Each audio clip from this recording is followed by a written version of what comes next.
اگر ہمیں سمجھ آ جائے اور قرآن مجید کی اس آیہ کریمہ کو اگر ہم سمجھ اور اس گفتگو کو ہم سمجھ لیں تو پھر ہمارے ذہن سے بہت سے مغالطے جو پیدا کیے جاتے ہیں وہ اصل میں مغالطے ہوتے نہیں ہیں، پیدا کیے جاتے ہیں، اور اس کے پس پردہ دشمن کی سازش ہے تاکہ امت کو الجھا دیا جائے۔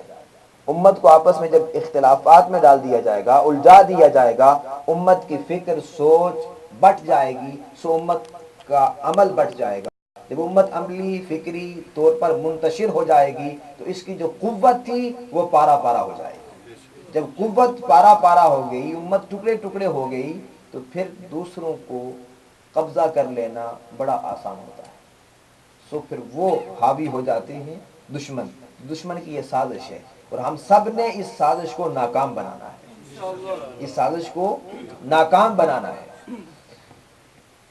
تو میں یہ عرض کر رہا تھا کہ نماز ہے، 5 نمازیں ہیں، ہم 6 نہیں پڑھ سکتے۔ 5 نمازیں ہیں، ہم اس کو 6۔ اب کوئی کہے میں بہت متقی ہوں لہذا 5 کی بجائے 6 پڑھوں گا، یا میرے پاس بہت ٹائم ہے 10 پڑھ لوں گا، ایسا پاسبل؟ جو فرض ہیں وہ 5 ہی ہیں، 6 نہیں، 7 نہیں، 8 10 نہیں۔ پھر صبح کی نماز ہے، ان الصلاۃ کانت علی المؤمنین کتابا موقوتا، بے شک مومنوں پر نماز اپنے وقت پہ فرض ہے۔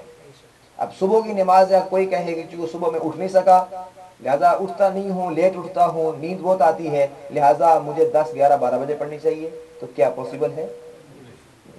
وقت پر نماز فرض ہے۔ ظہر کی نماز عصر کے ٹائم نہیں، عصر کی عشاء کے وقت نہیں، ہر نماز کا ایک معین وقت ہے، چونکہ حضور کی سنت ہے جس طرح حضور نے وہ عمل کیا اسی طرح کرنا سنت ہے۔ اس سے ہٹ کے کریں گے تو وہ خلاف ورزی ہو جائے گی اور وہ عمل قابل قبول نہیں رہے گا۔ روزے کو لے لیں، کوئی کہے رمضان کے مہینے میں بہت گرمی ہوتی ہے لہٰذا میں جب گرمیاں ختم ہو جائیں گی تو روزہ رکھوں گا، تو کیا ایسا ممکن ہے؟ ہرگز نہیں۔ حج ہے تو وہ ایک خاص مدت میں اور خاص وقت میں فرض ہے، اس کے علاوہ اس کو آگے پیچھے نہیں کر سکتے اپنی مرضی کے ساتھ۔ تو پتہ چلا کہ اللہ کی اور نماز دیکھیں کا معین فرمایا اللہ کے، آپ تکبیر کہیں گے، کھڑے ہو کے قیام کریں گے، پھر رکوع کریں گے، پھر سجدہ کریں گے، یہ ساری صورتحال اور ساری پوری معین شکل اس کو دہرائیں گے تو نماز مکمل ہوگی۔ بغیر کسی عذر کے بیٹھ کے نماز پڑھیں گے تو پھر بھی نہیں ہوگی، بغیر عذر کے۔ تو یہ قیام فرض ہے، اس کو بیٹھ کے نماز بغیر عذر کے پڑھیں گے تو ہوگی نہیں۔ تو پتہ چلا کہ جو حضور کی سنت ہے وہ اسی طریقے سے، جس طریقے سے آقا علیہ الصلوۃ والسلام نے ادا کی اس طریقے سے ادا کریں گے تو وہ سنت قابل قبول ہوگی اور وہ ادا ہوگی۔ اور پھر اس کے ساتھ چونکہ حضور صلی اللہ علیہ وسلم مخلوق ہیں لہذا مخلوق کی ایک زبان ہوتی ہے، وہ عربی ہے تو اس کی زبان عربی ہوگی، تو اردو بولنے والا ہم جیسا اس کی زبان اردو ہے۔ تو کوئی جس بھی تعلق رکھتا ہو خطہ زمین سے، جس بھی علاقے سے تعلق رکھنے والا ہو اس کی ایک زبان ہوگی۔ سو آقا علیہ الصلوۃ والسلام بھی مخلوق ہیں، سو حضور کی بھی ایک زبان ہے اور وہ عربی زبان ہے، اور جو دین نازل ہوا وہ عربی میں نازل ہوا، قرآن کی شکل میں، حدیث کی شکل میں دین ہمیں ملا حضور کی زبان سے۔ سو ساری کائنات جب نماز پڑھے گی تو اب کوئی کہے کہ عربی مشکل ہے، میرا تعلق تو انڈونیشیا سے ہے، میں تو انگریز ہوں، میں چائنیز ہوں، میں کوریا سے تعلق رکھنے والا ہوں، مجھے عربی مشکل لگتی ہے، اپنی زبان میں پڑھ لوں، تو کیا ممکن ہے؟ کیوں کہ آقا علیہ السلام کی سنت ہے، اور جس طریقے سے حضور نے وہ سنت ادا کی اسی طریقے سے پڑھیں گے نماز تو ادا ہوگی، اس سے ہٹ کے کرنے کی کوشش کریں گے تو ادا نہیں ہوگی۔ تو پتہ چلا کہ جو حضور کی سنت ہے وہ وقت کے ساتھ بھی خاص ہے کہ آپ بے وقت نہیں پڑھ سکتے، اس کے لیے خاص وقت ہے، اس کی ایک معین شکل ہے، اس سے ہٹ کے کسی شکل میں پڑھیں گے تو ادا نہیں ہوگی، اس کے لیے خاص زبان ہے، اس زبان سے ہٹ کے ادا کریں گے تو ادا۔ تو چونکہ حضور صلی اللہ علیہ وسلم مخلوق ہیں لہذا مخلوق کے لیے حد ہے۔ اب جب یہ بات آپ کو سمجھ آ گئی تو آئیے درود السلام پر۔ اللہ پاک کی سنت درود بھیجنا ہے۔ درود بھیجنا کس کی سنت ہے؟ اللہ کی سنت۔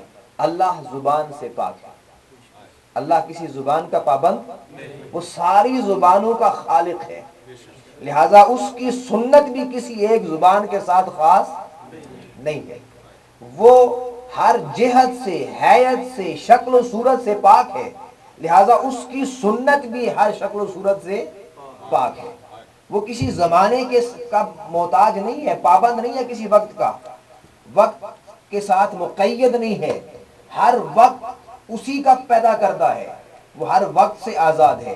سو جو اللہ کی سنت ہے وہ بھی جس طرح اللہ لا محدود ہے، غیر محدود ہے، اللہ کی سنت بھی ہر زمانے سے غیر محدود ہے، ہر وقت، اس میں وقت کی بھی کوئی قید نہیں، اس میں زبان کی بھی کوئی قید نہیں، اس میں شکل و حیت کی بھی کوئی قید نہیں۔ اب کوئی درود عربی میں پڑھنا چاہے تب بھی قبول ہوگا، کوئی اردو میں پڑھنا چاہے تب بھی وہ قبول ہے، کوئی انگلش میں پڑھنا چاہے مصطفیٰ پر تب بھی قبول ہے، جس زبان میں چاہے پڑھے، کہ اللہ نے قید کوئی نہیں رکھی، اس لیے کہ درود پڑھنا اللہ کی سنت ہے، اللہ ہر زبان سے پاک ہے، سو جس زبان میں کوئی پڑھے گا تب بھی اللہ قبول کر دے۔ نعرہ تکبیر، نعرہ رسالت، لہذا اللہ جس طرح وقت سے پاک ہے، اس طرح اس کی سنت بھی وقت کی پابند نہیں ہے۔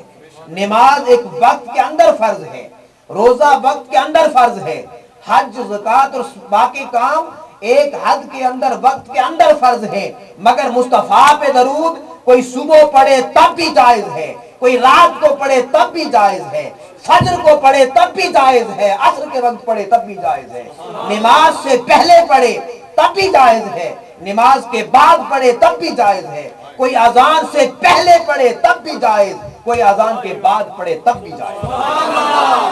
جب اللہ نے اپنے درود پر، جو اس کی سنت ہے، جب اللہ نے کوئی پابندی عائد نہیں کی، تو اب کائنات میں کسی کو یہ حق نہیں ہے کہ وہ پابندی عائد کرتا پھرے کہ اس وقت پڑھنا جائز ہے اور اس وقت جائز نہیں ہے۔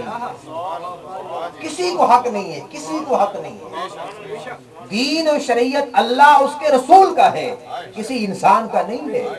لہٰذا اب آپ کو ایک اصول دیتا ہوں، ایک اصول یاد رکھیے۔ اب کوئی کہے نا کہ آپ اسی طرح جہت بھی ہے، طریقہ بھی، نماز کھڑے ہو کے پڑھیں گے، بیٹھ کے نہیں پڑھ سکتے، مگر حضور کا درود کوئی کھڑے ہو کے پڑھے تب بھی جائز ہے، کوئی بیٹھ کے پڑھے تب بھی جائز۔ میں قرآن مجید کی آیت بتاتا ہوں، اس سے پہلے یاد رکھیے جب آیت نازل ہوئی وَرَفَعْنَا لَكَ ذِكْرَكَ، محبوب ہم نے آپ کا ذکر آپ کی خاطر بلند کر دیا۔ جبرائیل امین حضور کی بارگاہ میں حاضر ہوئے، عرض کیا یا رسول اللہ صلی اللہ علیہ وآلہ وسلم، کیا آپ کو معلوم ہے کہ اللہ نے آپ کا ذکر کیسے بلند کیا؟ آپ نے فرمایا اللہ بہتر جانتا ہے۔ جبرائیل امین نے عرض کیا کہ اللہ پاک فرماتے ہیں میرے محبوب اذا ذکرت ذکرت معی، کہ میں نے آپ کا ذکر ایسے بلند کیا کہ جہاں میرا ذکر ہوگا وہاں آپ کا ذکر ہوگا، جہاں میرا ذکر ہوگا وہاں آپ کا ذکر ہوگا۔ اللہ نے حضور کے ذکر کو اپنے ذکر کے ساتھ جوڑ دیا ہے، اللہ نے حضور کے ذکر کو اپنے ذکر کے ساتھ جوڑ دیا ہے۔ اب حتیٰ کہ حدیث قدسی ہے، فرمایا لا اذکر حتی تذکر، محبوب میرا کوئی ذکر نہ کرے جب تک آپ کا ذکر نہ کرے۔ اللہ نہیں چاہتا کہ تنہا اس کا ذکر کیا جائے اور مصطفیٰ کا ذکر چھوڑ دیا جائے، اللہ نہیں چاہتا، سو اللہ نے اپنے ذکر کے ساتھ حضور کے ذکر کو جوڑ دیا ہے۔ اب قرآن کہتا ہے جو اولو الالباب ہیں، عقل مندوں کی نشانی کیا ہے؟ الذین یذکرون اللہ قیاما وقعودا وعلی جنوبہم، فرمایا جو عقل مند ہیں وہ اللہ کا ذکر کرتے ہیں حالت قیام میں بھی، کھڑے ہو کے بھی ذکر کرتے ہیں، وہ حالت قعود میں بیٹھ کے بھی اللہ کا ذکر کرتے ہیں، پہلو پہ لیٹ کے بھی کرتے ہیں۔ سو چونکہ اللہ نے اپنے محبوب کے ذکر کو اپنے ذکر کے ساتھ جوڑ دیا ہے، سو جس طریقے سے اللہ کا ذکر جائز ہے اسی طریقے سے اس کے محبوب کا ذکر بھی جائز ہے۔ تو اللہ کا ذکر کھڑے ہو کے بھی جائز ہے، بیٹھ کے بھی جائز ہے، لیٹ کے بھی جائز ہے۔ سو حضور کا ذکر بھی، چونکہ درود حضور کا ذکر ہے، لہٰذا کوئی کھڑے ہو کے سلام پڑھتا ہے، درود پڑھتا ہے تب بھی جائز ہے۔